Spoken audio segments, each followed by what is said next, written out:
Hello, children.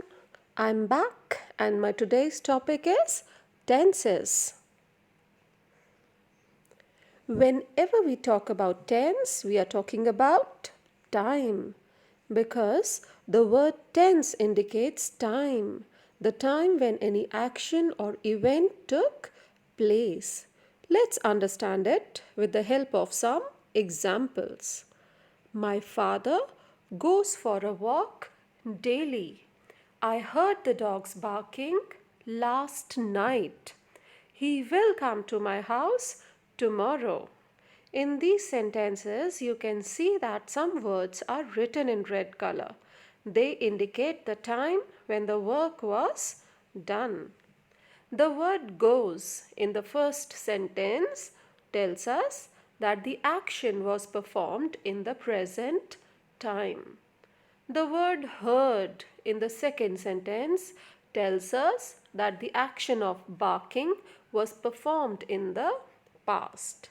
In the same way, will come in the third sentence tells us that the action will be performed in future. On this basis, we can say that there are three different tenses, that is present tense, past tense and future tense, which are further divided into indefinite, continuous, perfect and perfect continuous tense. We'll talk about them later.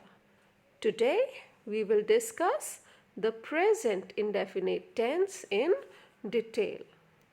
To understand this tense, we must first look at its formula or the sentence structure. That is, first we write the subject, then the first form of the verb, and then we add s or es to the verb if required.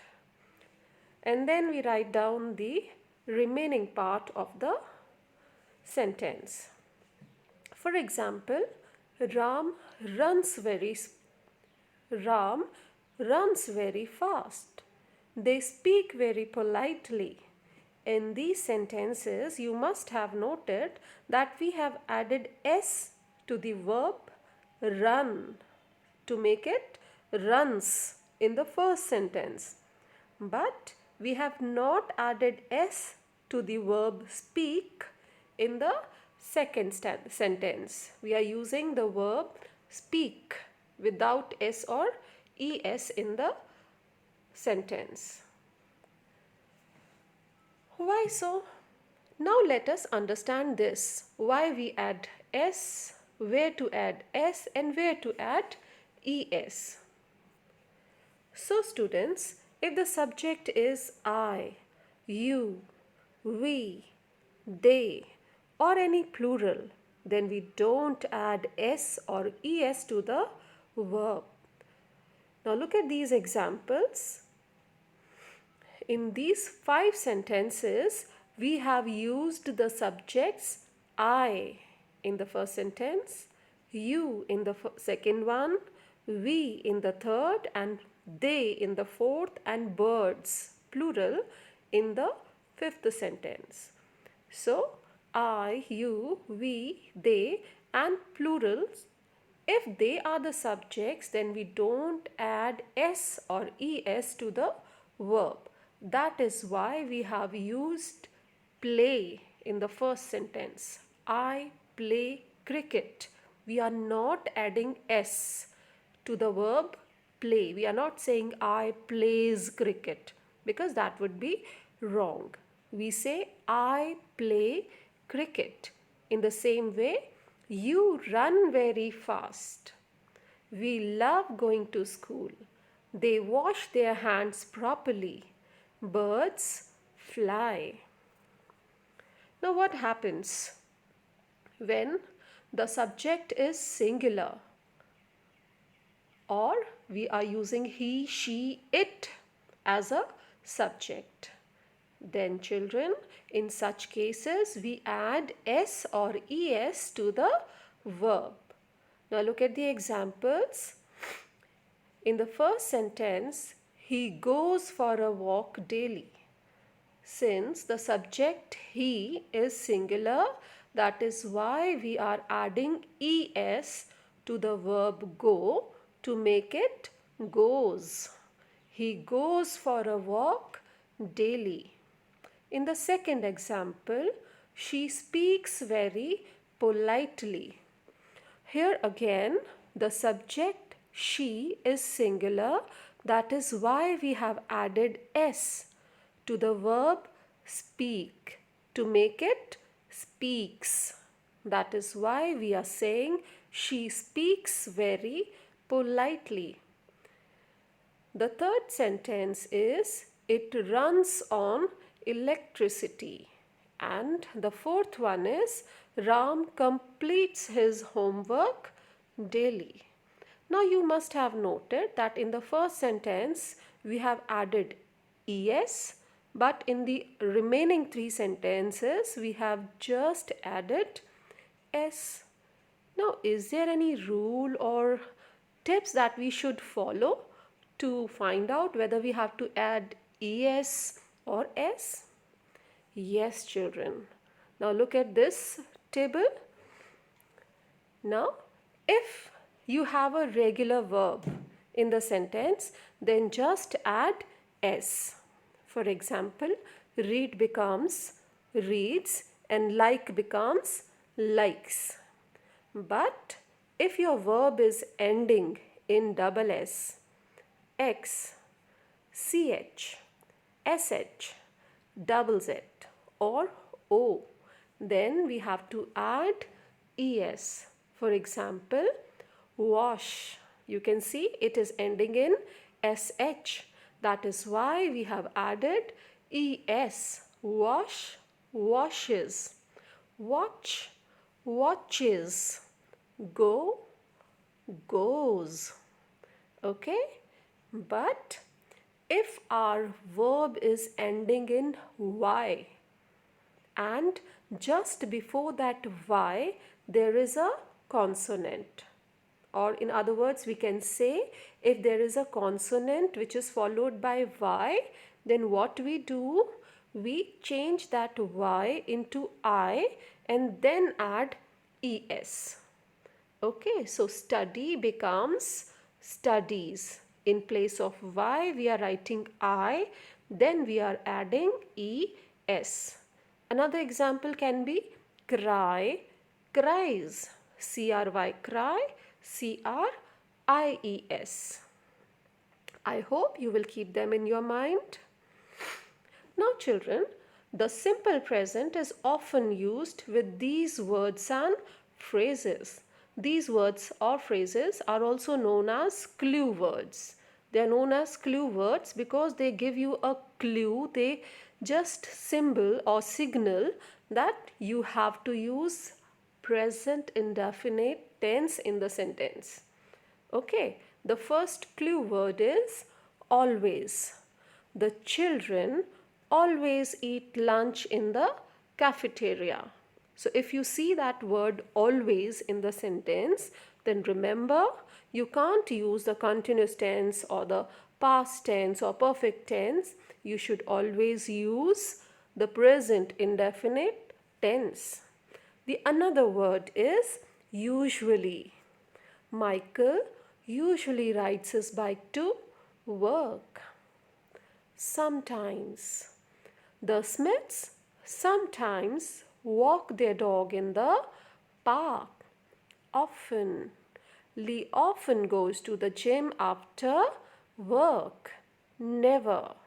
My son never wants to eat vegetables.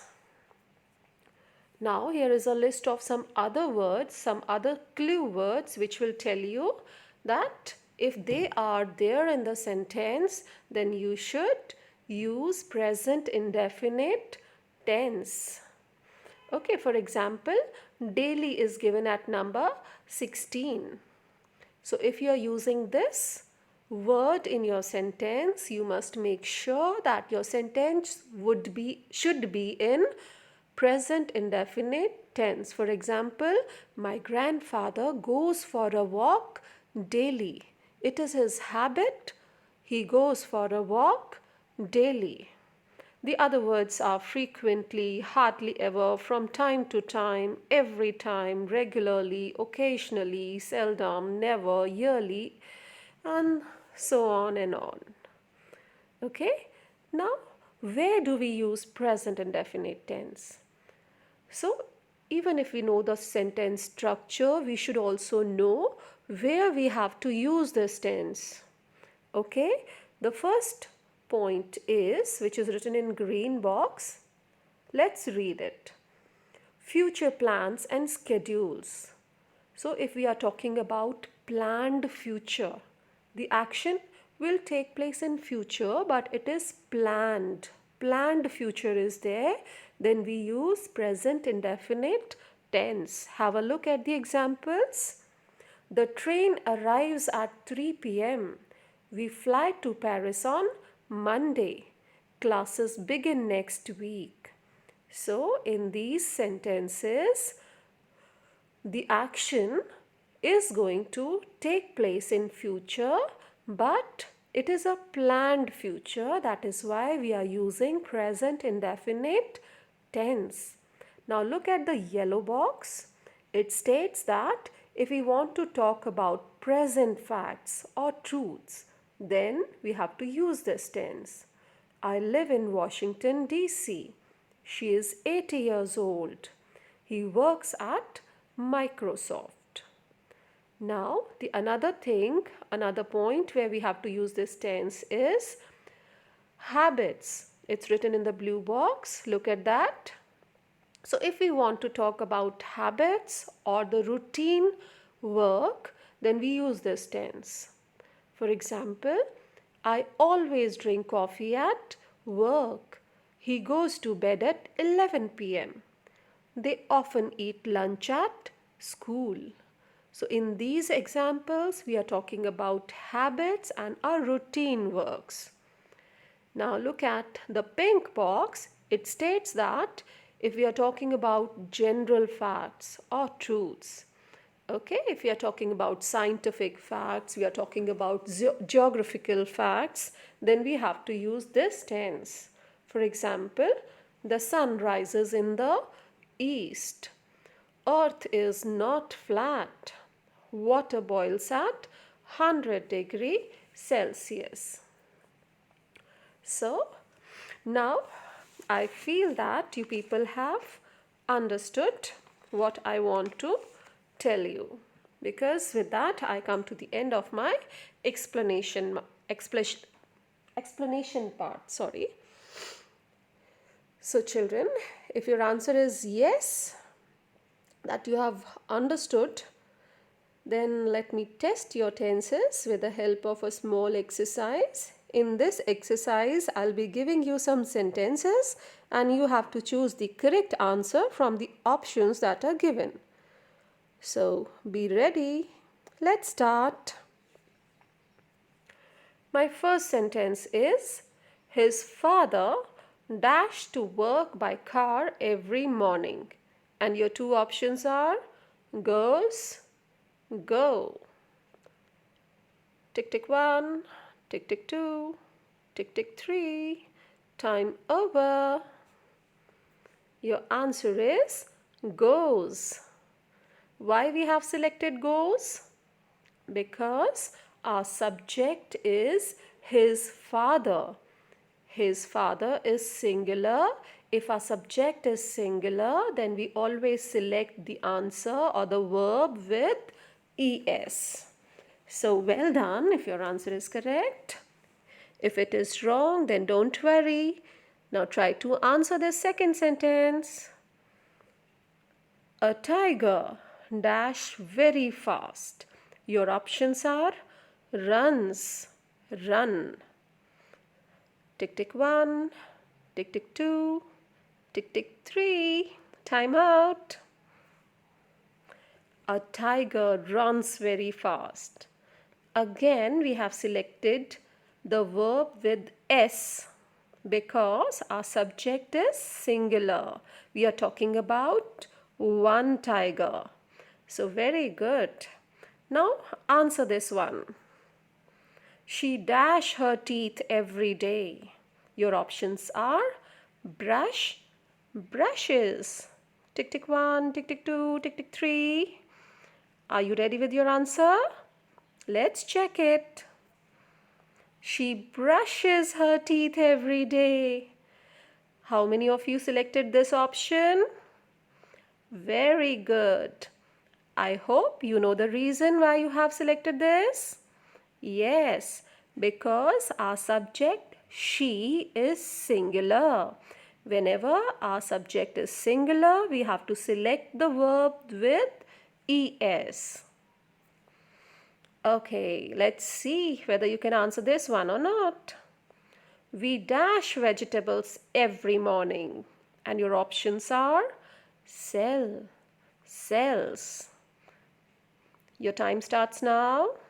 Tick tick 1, tick tick 2, tick tick 3. Time out.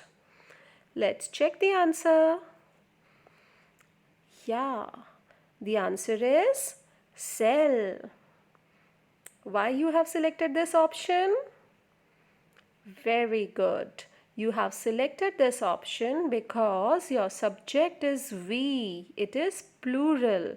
Whenever our subject is plural, then we have to select the verb without s. So with this, we come to the end of this video. I hope you enjoyed watching it. So stay at home, stay safe. Bye.